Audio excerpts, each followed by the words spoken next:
On peut donner une indication, si vous habitez Clermont-Ferrand, si vous habitez Mâcon ou Lyon, en quelques heures, vous êtes sur place et vous disparaissez en quelques heures. C'est le long de l'A48 aussi que vont avoir lieu 2 nouveaux crimes.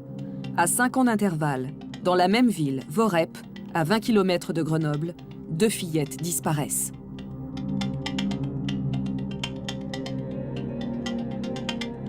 Le 15 avril 1991, la petite Sarah, âgée de 6 ans, joue en bas de chez elle.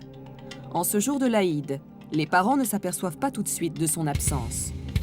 Quand ils s'inquiètent de ne pas la voir remonter, l'aire de jeu au milieu de la cité est vide. Sarah a disparu. Son corps est retrouvé le lendemain derrière son immeuble. L'autopsie confirme que la fillette a bien été étranglée et qu'il y a eu tentative de viol. Le corps a été découvert hier matin dans ce bois à 200 mètres du domicile de Sarah.